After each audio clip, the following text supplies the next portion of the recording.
Montgomery. I love the state of Wisconsin. But it's a funny thing. After the end of the season last year, and Rodgers has his final press conference, and they lose again to Atlanta, and he was asked point blank by one of the reporters, Aaron, this is another year coming up short. Do you feel like the clock is ticking on you? And he said, I don't. I feel like I'm going to play for a long time. I still feel like we got a lot of time. I'm friends with a lot of Packers fans. I spent summers in Wisconsin growing up. The clock is ticking. The clock is ticking hard. It is strange to me that they have who I believe is the best player in the entire NFL, and they've been to one Super Bowl. That's it. They've never gotten to another one. And when Kay and I'm going to bring this up because the visual is really something. Back last fall, Kay and I went into a hotel room with Clay Matthews. It was sponsored. There were other people there. There were cameras. We sat on either side of him on a bed, and we asked him, Clay, you won that Super Bowl right out of the gates. You had the championship belt, and when you're standing up there with Aaron Rodgers and the T-shirts and the confetti's coming down, did you think, I'm going to win a ton of Super Bowls? This is going to be easy. Here's what he said.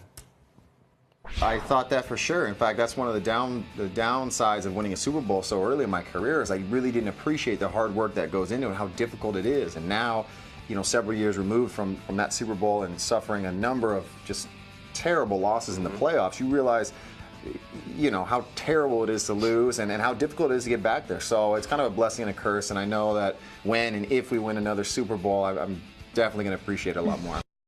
We were on the bed, and I was having a great hair day. Really? I was having a great face day with that beard. We made a Clay Matthews sandwich. We did, and it went down easy. But what I appreciate about it is that Clay was honest. No, Nate.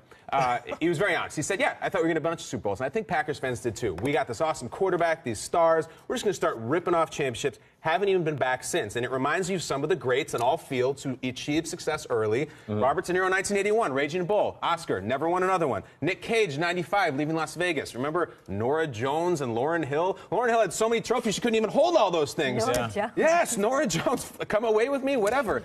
Aaron Rodgers has not been back yet, and the clock is ticking because eventually Detroit, Minnesota, Chicago, they're going to get him eventually. Here's the crazy thing. The tide will turn. Yes, it has to, as good as he is. I think it's almost worse, the fact that, not worse, but if you're a Packers fan, it's not like you went 6-10 the last year. They're at the NFC Championship game every year. Every year. They go to the NFC Championship game and come up one step short. I mean, they were in the NFC Championship game in Atlanta, and before that game even started, it was over. Atlanta just ran right through them, and you're like, oh, here we go again. They've had every variety. Think about that Seattle loss. This is one of the worst losses in the history of the Arizona league. Loss the year before. Unfortunately, one of the traditions, and I'll say this, and this is what has to end for Green Bay fans, one of the traditions every year on the NFL calendar is Aaron Rodgers standing up there, the best player in football, looking ashen and disappointed and saying it was a tough loss and we'll have to reload next